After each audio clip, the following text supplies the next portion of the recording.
আল্লাহ তাআলা আমাদেরকে তা শিক্ষা দেন, অর্থাৎ আমরা কিভাবে কথা বলবো এই শিক্ষা আল্লাহ আমাদেরকে দিয়েছেন কোরআনুল কারীম দ্বারা।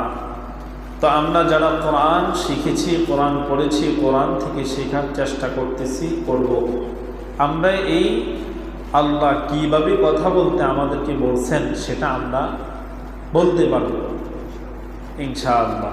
তার কারণ আমি যাই কিছু করি আগে শিখি তারপরে করি।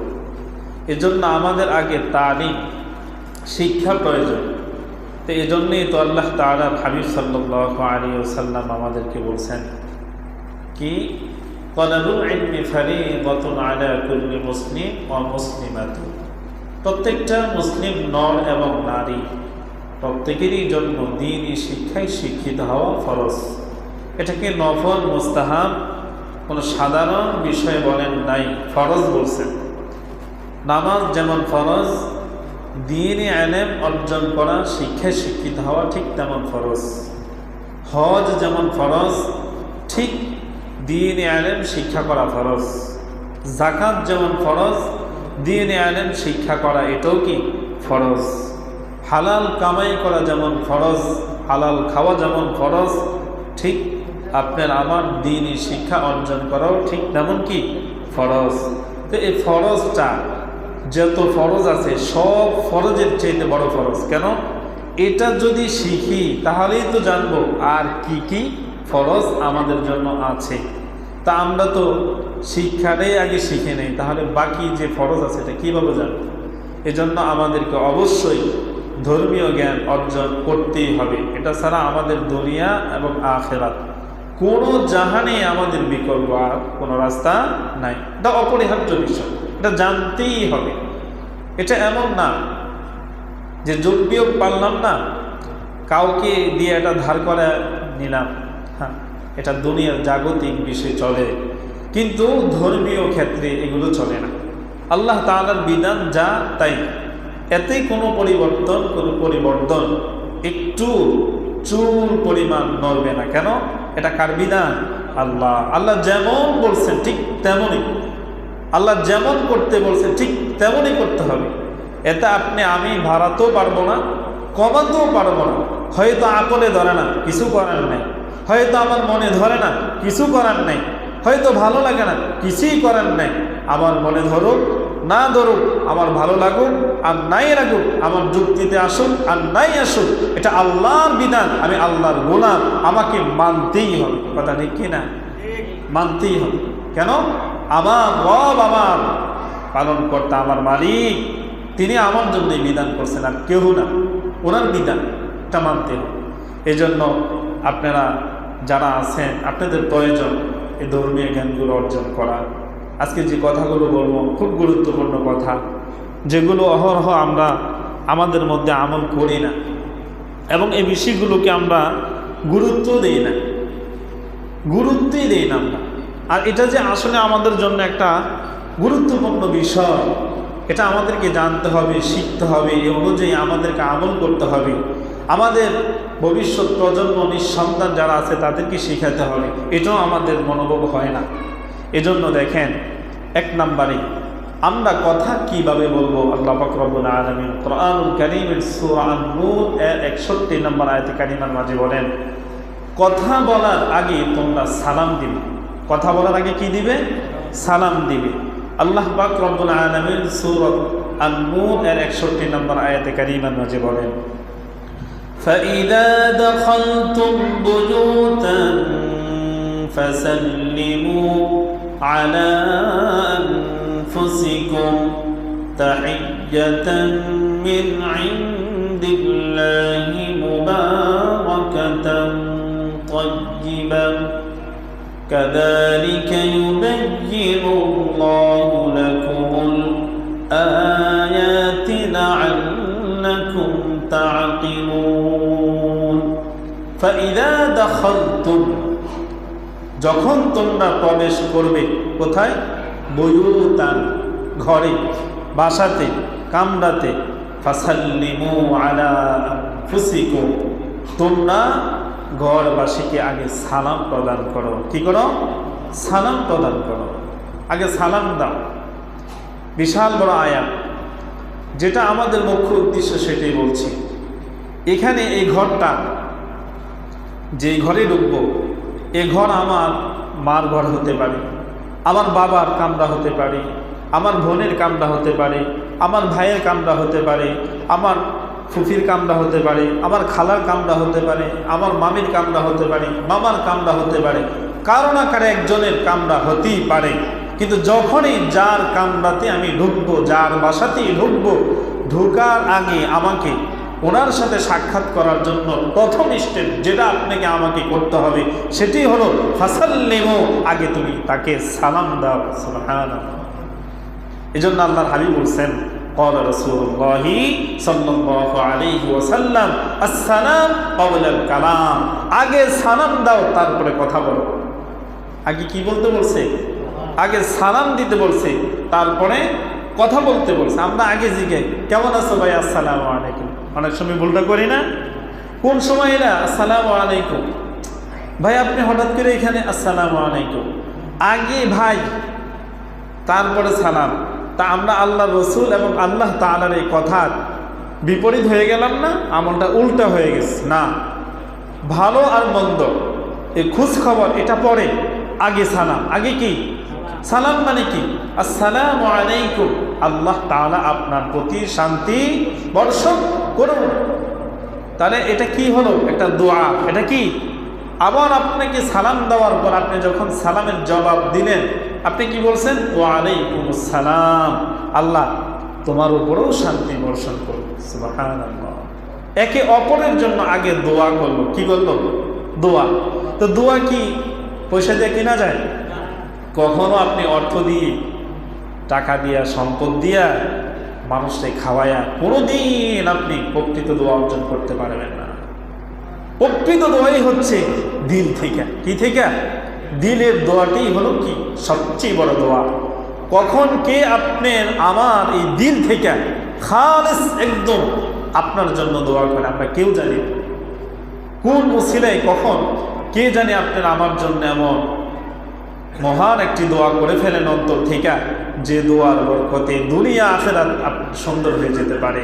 এজন্যই প্রথমে আমি আগে সালাম দ্বারাই শুরু করব। আসসালামু আলাইকুম ওয়া রাহমাতুল্লাহি ওয়া বারাকাতুহু।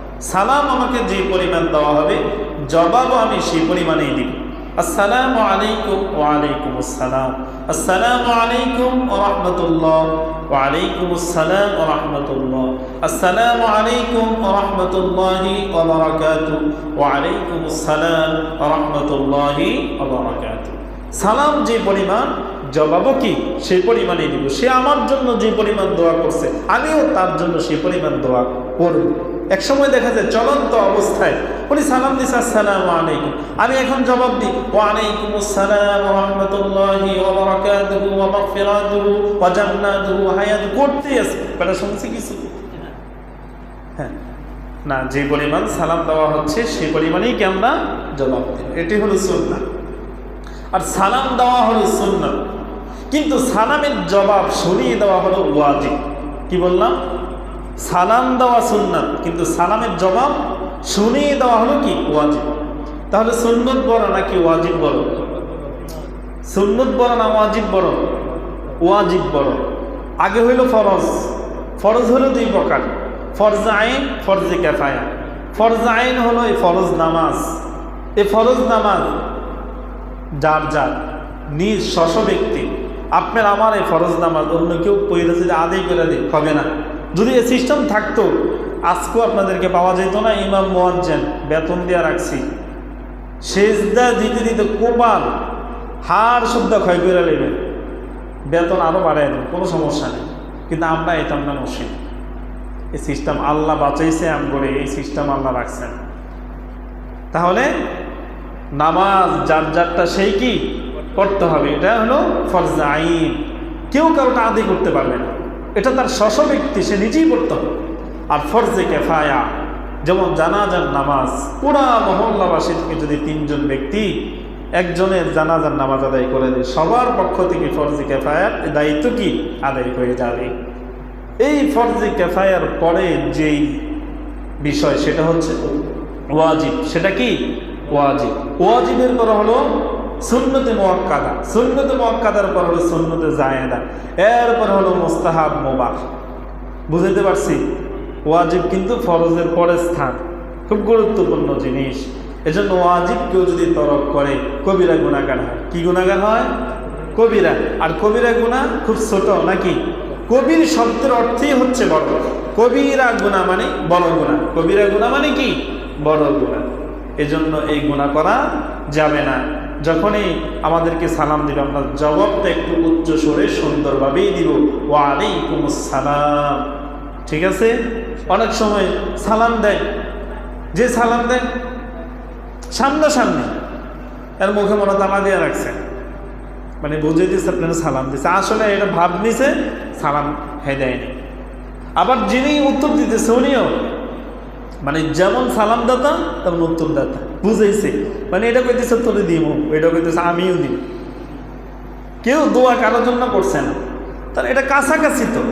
আরেকটা হচ্ছে দূরে, হ্যাঁ এটা বুঝিয়ে দিয়েছে ভাই আসসালামু আলাইকুম, দূর হইলেও কিন্তু আপনি যখন এইভাবে করতেছেন আপনি বলেন আসসালামু আলাইকুম, আল্লাহ শুনতেছেন না, তো উনি ওইখান থেকে বুঝবেন আমার সালাম দিচ্ছে। আর কাছাকাছি এটা কি? এটা কি? এটা যদি কানে না শুনতো, তো একটা কথা ছিল যে উনি ভয়েরা মানুষ, কানে শোনে না, তো ওনারে কীভাবে বুঝাই, আমি ওনারে সালাম দিই, তখন এনে ইশারা, হ্যাঁ সালাম আলাইকুম, তো উনি বুঝছেন আমার সালাম দিচ্ছে। তা আমরা তো ভয়েরা মানুষ না, ঠিক না? তা আমরা এমন এমন কাজ এমন সময় করি যেগুলো আসলে আমাদের সুস্থ ব্যক্তির সাথে যায় না, এগুলো অসুস্থ ব্যক্তি। তা আসলে আমি এখন যা দেখতেছি অসুস্থ ব্যক্তির যত কর্মকাণ্ড আছে সব আমরা করি, এরপরেও কি আমরা সুস্থ? আসলে মাথায় ধরে না আমরা কিভাবে সুস্থ। অসুস্থ, আমরা অসুস্থ, আমরা সকল কাজ অসুস্থ মানুষের মতো করি। আমাদের ব্রেন ঠিক আছে, কি কইছে? এই ব্রেন ঠিক না থাকার একটা কারণ আছে। কারণটা কি? এক নাম্বারে আল্লাহর বিধান, রসুলের তরিকা সুন্নাহ আমি বাদ দিস। আমি যখন ঘরে ঢুকি, ঢুকার সময় আমার বিবি সামনে পড়তে পারে, আমার মেয়ে সামনে পড়তে পারে, আমার ছেলে সামনে পড়তে পারে, আমার মা সামনে পড়তে পারে, আমার বাবা সামনে পড়তে পারে, আমার ছোট পড়তে পারে, আমার বড় পড়তে পারে, যেই হোক না কেন, যখনই আমি ঘরে ঢুকতেছি যাকে আমি সামনে পাই আমার উচিত, আমার তখনই দরকার ছিল সর্বপ্রথম আল্লাহর বিধান, রাসূলের সুন্নাহ এর তরিকা, আসসালামু আলাইকুম ওয়া রাহমাতুল্লাহ। এটা আমার আপনার নবীর সুন্নাহ, এটা নবীর শিক্ষা, এটাই হলো নবীর আদর্শ। কিন্তু না, আমার আজকে দেখেন ভাবসাব কি, হ্যাঁ আমি তো অনেক বড়, আমি কেন ছোটকে সালাম দিব? আমি মসজিদের সভাপতি, হয়তো আমি সেক্রেটারি, অত আমি ইমাম, হ্যাঁ আমি মুসল্লিকে কেন সালাম দিব? ইমাম সাহেব আমাকে দিবি, মুয়াজ্জিন সাহেব আমাকে দিবি, আমি মুসল্লি, আমি কেন দিব? হ্যাঁ না, ও ছোট, ও আমাকে সালাম দিবে, আমি বড়, ও কি কেন সালাম দিব? এটা কি নবীর শিক্ষা ছিল? আপনার আমার নবী আগে সালাম দিতেন। মদিনায় যখন আল্লাহর হাবিব গেলেন, আল্লাহ রসুলের আগে কেউ ওনাকে সালাম দিতে পারে না। বাচ্চারা যখন দেখলো দিনে নবী মুহাম্মদুর রাসূলুল্লাহ সাল্লাল্লাহু আলাইহি ওয়াসাল্লাম আগে আগে সালাম দেয়, বাচ্চারা প্রতিজ্ঞাবদ্ধ হলো আজকের থেকে মহানবীকে আমরা কোনোভাবেই সালাম আগে দিতে দিব না, আমরাই আগে সালাম দিব। নবী কেন আগে সালাম দিবে? আমরা আগে সালাম দিব। আচ্ছা, এই শিক্ষাটা, এই চেতনাটা, এই জজবাটা, এই উদ্দীপনা, এই চেতনা, এটা আসলো থেকে আল্লাহর নবী তাদেরকে আগে দেওয়ার কারণে। তার মানে নবী অনেক বড়, বড় মানুষ সালাম দেয় না, ছোট মানুষ বড়কে দিতে হয়। এটা কি নবী শিখাইছেন? নবী শিখিয়েছেন সালাম দিতে হয়, তুমি বড় হও আর ছোট হও, যে হোক সাক্ষাৎ দাও মানে আগে সালাম দাও, যে সালাম দিবে তারই সওয়াব হবে। অতএব আমি সালাম দিতে সমস্যা কি? আমার ছুটি হোক না, আপনি সালাম দেন আসসালামু আলাইকুম রাহমাতুল্লাহ। কিন্তু না, মনে হয় মুখে তালা দিয়ে রাখছে, জনম জনম কেউ কারো চিনে না। আবার যদি অনেক সময় সালাম দেয়, অনেকে দেখি চেহারাটা একটু বাঁকা করে এমন চায়, মনে তার সাথে অনেক জনম জনম সত্যতা আছে। কিন্তু আল্লাহর হাবিব কি বলেন দেখেন, সালাম কি জিনিস। আল্লাহর হাবিব বলেন, যত জঘন্যতম ব্যক্তি হোক না কেন, তোমার সাথে যদি সম্পর্ক খারাপ থাকে, তোমার সাথে তার মনের ব্যবধান থাকে, তোমার জঘন্যতম শত্রু হয়ে থাকে, এক টানা 40 দিন পর্যন্ত তুমি যদি এক মুসলিম অপর মুসলিম যার সাথে তোমার দ্বন্দ্ব আছে তাকে দেখা মাত্রই যদি সালাম প্রদান করো, 40 দিন একাধারে যদি তুমি তোমার সেই দুশমনকে সালাম দাও, আল্লাহর নবী বলেন 40 দিন সালাম দেওয়ার কারণে ওই ব্যক্তি হবে দুনিয়াতে সবচেয়ে তোমার আপন এবং পরম বন্ধু। সুবহানাল্লাহ। তোমার এবং তার মাঝে যে দূরত্ব ছিল, তোমার এবং আমার মাঝে যে ধরনের দ্বন্দ্ব ছিল, ভুল বুঝাবুঝি ছিল, সালামের কারণে সব দূর করে দিবেন কে? কে?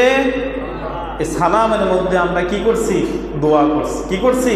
দোয়া করছি, বদ দোয়া করি নাই। এই জন্য সালাম দিলে এই ঘাটটার এইভাবে তেরো করেন না, এমনি চাই না, এটি খারাপ। এগুলো অহংকারী মানুষের স্বভাব। কার স্বভাব? অহংকারী মানুষের স্বভাব। আর অহংকারীকে আল্লাহ তাআলা কখনই পছন্দ করেন না। তাহলে 1 নাম্বার এখান থেকে আমরা শিখলাম, আমরা বাসা বাড়িতে নিজের হোক পরের হোক যেখানেই হোক যার কামনাতেই ঢুকবো, ঢোকার আগে আমরা কি দিব? সালাম দিব। রাস্তাতে, গাড়িতে, হাটে, বাজারে যেখানেই আমাদের দেখা হবে আগে আমরা সালাম, তারপরে কি কথা। মনে থাকবো তো ইনশাআল্লাহ। 2 নাম্বার, কথা বলার সময় সতর্কতার সাথে কথা বলবো, কারণ প্রতিটি শব্দেই লেখা হচ্ছে। সূরাতুল কাহফের 18 নম্বর আয়াতে কারিমে আল্লাহ তাআলা বলেন, মা ইয়ালফিযু মিন কওলিন ইল্লা লাদাইহি রাকীবুন আতীদ। মা ইয়ালফিযু মিন কওলিন, যতগুলো শব্দে উচ্চারণ করো, ইল্লা লাদাইহি রাকীবুন আতীদ, প্রতিটি শব্দই আল্লাহ পাক রব্বুল আলামিন রেকর্ড করেন। আল্লাহ তাআলা এটাকে রেকর্ড করেন, এটা তোমার আমল নামায় লিপিবদ্ধ করা হচ্ছে। অতএব তুমি যখন কথা বলো খুব সতর্কতার সাথে কথা বলো, তার কারণ তোমার কথাটা রেকর্ড হচ্ছে। দুনিয়ার সিসি ক্যামেরাকে ভয় পাই, দুনিয়ার কোনো মোবাইলের রেকর্ডকে ভয় পাই, কিন্তু আপনার আমার সাথেও কিন্তু রেকর্ড করার মতো আল্লাহ পাক রব্বুল আলামিন দিছেন কি দেন নাই? কথা বলে না। আপনার আমার সাথেও এই দুনিয়ার সকল কর্মকাণ্ড যা করি এগুলো রেকর্ড করার জন্য আল্লাহ কাউকে দিছেন কি না? দিছেন। দেখেন, আপনি আমি যা বলি এই কথাগুলো কারা সংগ্রহ করছেন, আর এটি আল্লাহ তাআলা কখন আপনার আমার সামনে উপস্থাপন করবেন? আল্লাহ পাক রব্বুল আলামিন কোরআনুল কারীমের মাঝে বলেন, হাসরের ময়দানে আল্লাহ তাআলা প্রত্যেকের হাতে প্রত্যেকের আমল নামা দিবেন। দেওয়ার পর আল্লাহ তাআলা বলবেন, ইকরা কিতাবাক, পড়ো, এই কিতাব পড়ো, এটা তোমার কিতাব, পড়ো, এটা পড়ো। আমি আপনি বলবো এটা কেন পড়বো? আল্লাহ তাআলা বলবেন, কাফা বিনাফসিকা আল-ইয়াওমা আলাইকা হাসিবা, বান্দারে এই আমল নামা, এই দলিল, এই খাতা, এটি তোমার আজকে হিসাবের জন্য যথেষ্ট।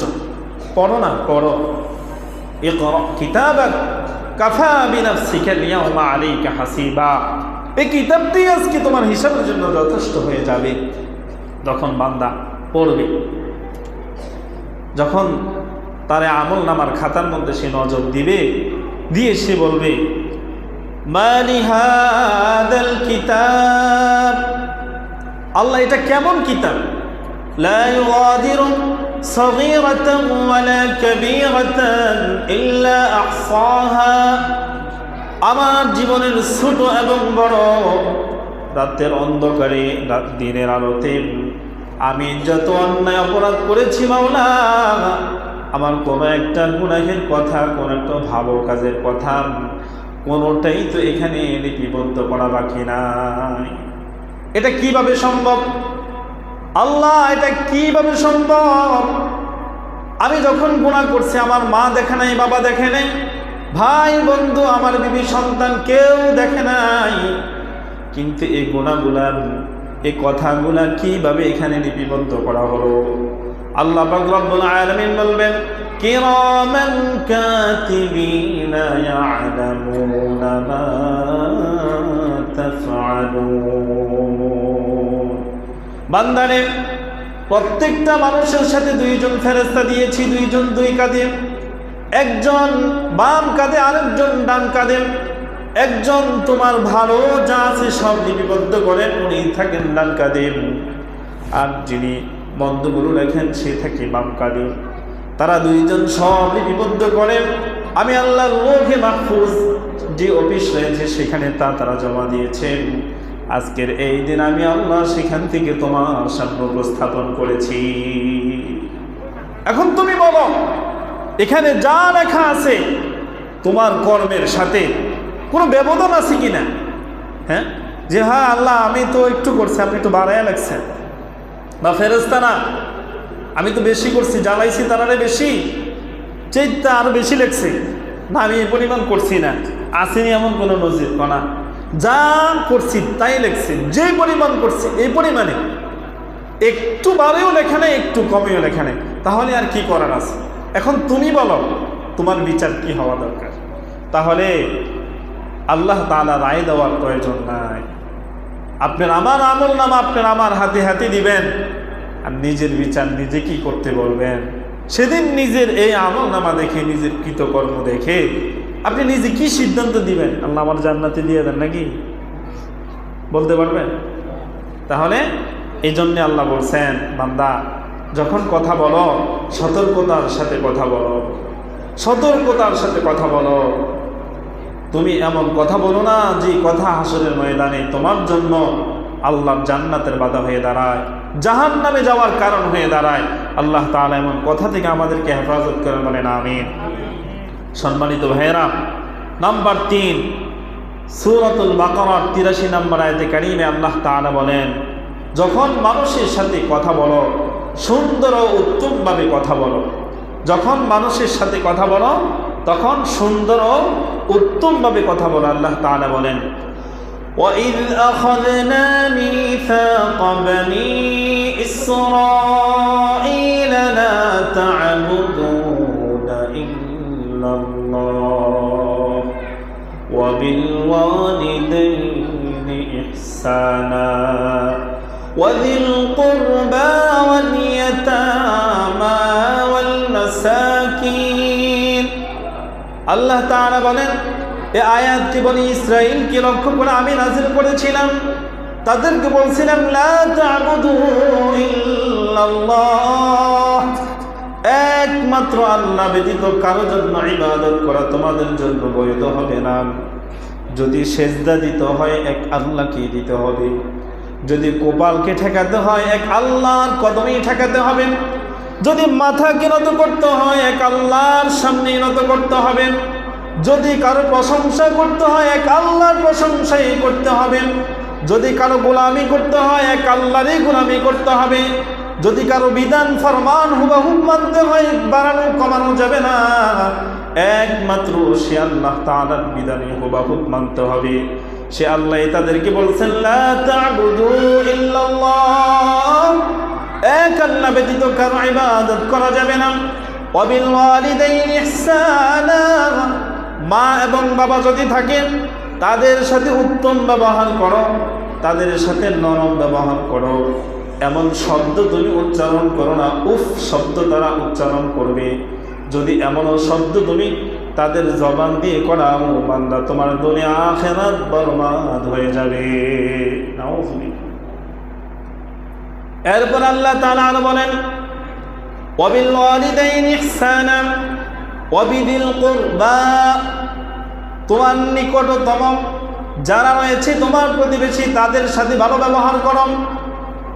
ওয়াল ইয়াতামা ওয়াল মাসাকিন, তোমার আত্মীয় স্বজন হতদরিদ্র গরিব মানুষ যারা আছে, কাজের লোক যারা আছে তাদের সাথে ভালো ব্যবহার করো, উত্তম ব্যবহার করো। তার কারণ কি জানেন? উত্তম ব্যবহার এটাও কিন্তু সাদাকা। সুবহানাল্লাহ। কারোর সাথে হাসি দিয়ে কথা বলাম, মন খুলে কথা বলাম, কাউকে ভালোবেসে কথা বলাম, কারো প্রতি দয়া করা, এগুলো সাদাকা। আমার অর্থ নাই, সম্পদ নাই।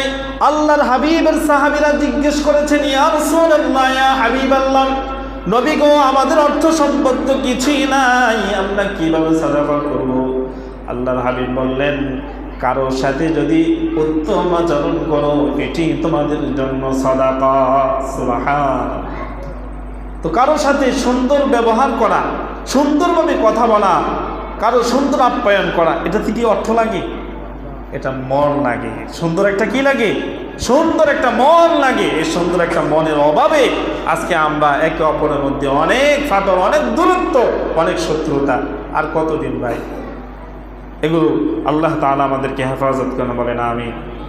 মানুষ তো আমরা সবাই সমান, আমাদের মধ্যে এত ভেদাভেদ কেন?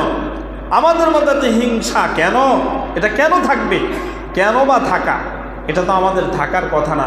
হিংসার চাদর, অহংকারের চাদর একমাত্র আমাদের সৃষ্টিকর্তা যিনি, ওনাকে মানায়, উনি ব্যতীত এই চাদর আর কাউকে মানায় না। এটা আল্লাহকে মানায়, আপনাকে আমাকে মানায় না। কেন? আমরা সবাই হলাম ফকির, উনি হলেন কি? ধনী। আল্লাহুল গনিয়্যু ওয়া আনতুমুল ফুকারা। আল্লাহ তাআলা বলেন, তোমরা সবাই হলো ফকির, আমি আল্লাহ ধনী। মসজিদ থেকে আবার গেবেন যে হুজুরে কইছে আমরা ফকির, আমি না, কি কইছে? আল্লাহ একমাত্র ধনী, আমরা সবাই কি? ফকির। আমরা আল্লাহর গোলাম, আল্লাহর মুখাপেক্ষী। আল্লাহর ধন ভান্ডারে এত বড়, যার মাঝে কোনো অভাব নাই, কিন্তু আমরা অভাব আছে। এরপরে 4 নাম্বার, আল্লাহ পাক রব্বুল আলামিন সূরা আল মুমিনুনের 3 নম্বর আয়াতে কারিমার মাঝে বলেন, কথা যখন বলো অনার্থক কথা বলো না। আছে না কিছু মানুষ কথা বলতে গেলে গালি ছাড়া কথা কয় না। কিছু মানুষের স্বভাব আছে, দেখবেন, মানে তার স্বভাবটা এমন হয়েছে, আমরা তো কোনো কাজ করতে বিসমিল্লাহ বলি, ওনার কথা স্টার্ট হয় একটা গালি দিয়ে। প্রত্যেকটা কথার শুরুতে একটা গালি থাকতে হবে। বন্ধুর সাথে বসছি, বন্ধুর মারে গালি দেয়, চিন্তা করছেন? বন্ধু হাসি মুখে মেনে নিতেছে, কত নির্লজ্জ, চিন্তা করছেন? বন্ধু বন্ধুর সাথে কথা বলে, তার মারে গালি দিয়ে কথা স্টার্ট করছে, তাও তারা ভালোবাসে।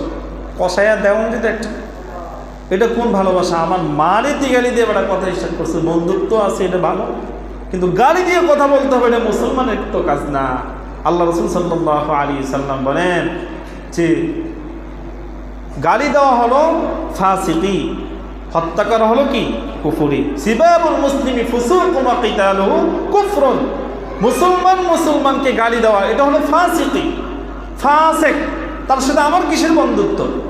আর যে বন্ধু আমার মাকে গালি দিয়ে সে কথা শুরু করবে, তার সাথে কথা বলে, কেন গালি দিছে এটা জবাব আগে পারবেন আপনারা? দেখা যায় আপনার মায়ের ইজ্জতের চাইতে আপনার বন্ধুত্বের সম্মান অনেক বেশি, ঠিক না? বিষয়টা এরকম হয়ে গেল না? আচ্ছা বলেন তো, বন্ধুর সম্মান বেশি না আমার মায়ের ইজ্জতের সম্মান বেশি? কথা বলেন। আমার বাবার সম্মান বেশি না আমার বন্ধুর সম্মান বেশি? তো আমার বাবাকে গালি দিয়ে সে কথা স্টার্ট করছে, তার সাথে আমার বন্ধুত্বটা থাকে কিভাবে? এরকম স্বভাব আমাদের আছে নাকি নাই? আপনাকে দেশে নাই, আমাকে চাঁদপুরে সব আছে। আও কি আসেনি? কম না বেশি? এটা কি আমাদের অন্যায় না মহা অন্যায়? জঘন্যতম একটা অন্যায়। এরকম যারা করেন আপনাদের হাতে পায়ে ধরে বলি, ভাই আর করেন না। হয়তো এতদিন না জেনে না করছেন, আজকে তো জানছেন, এগুলো ভালো না, এ অনর্থক। ওয়াল্লাযীনা হুম আনিল লাগবি মু'রিদুন। আল্লাহ তাআলা বলে, বান্দারে অনর্থক তুমি কথা বলিও না। তার কারণ এর আগের আয়াতে বলছি, যা বলি আল্লাহ তাআলা তা রেকর্ড করেন।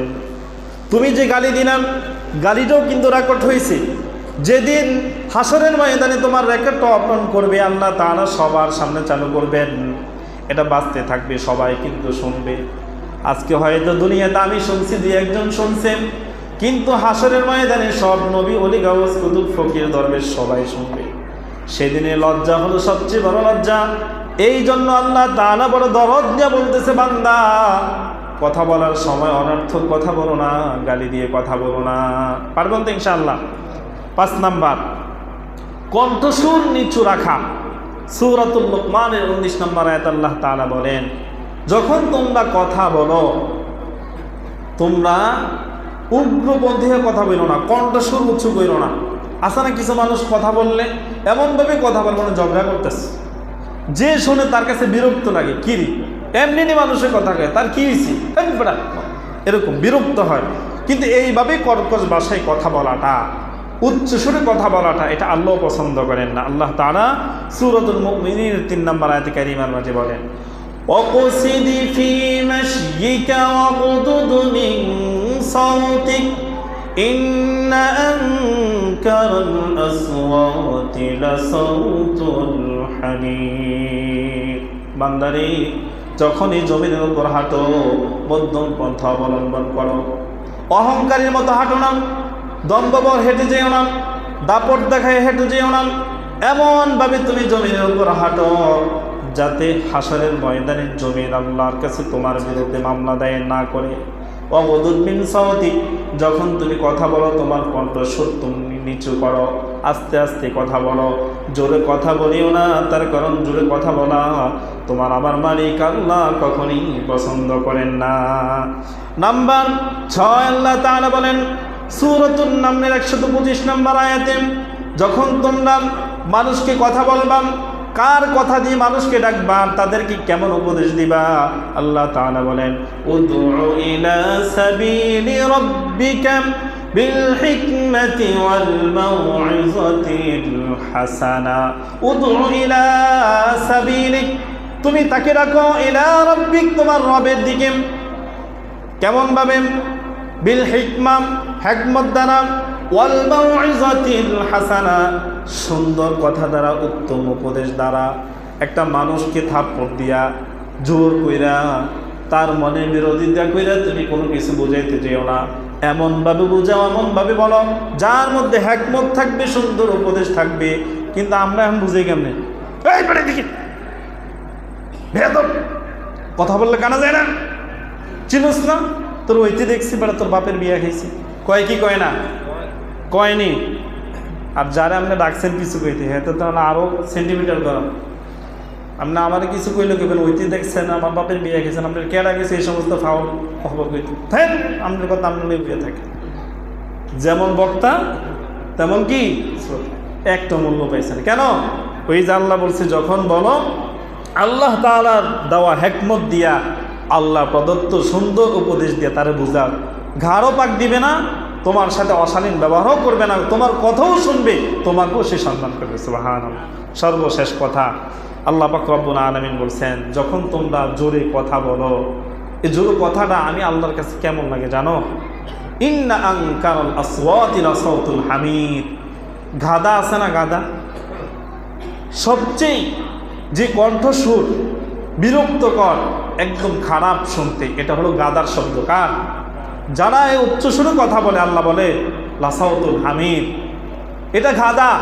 আমরা অনেক সময় করে গাদার মতো চিল্লাস কা, ওটা ঠিকই কইছে, আল্লাহর বাসায় গেছি। আমরা রাগ করলে করেন, আর আপনি খুশি হইলেও হন, কিছু করার নাই। বাসাটা কার?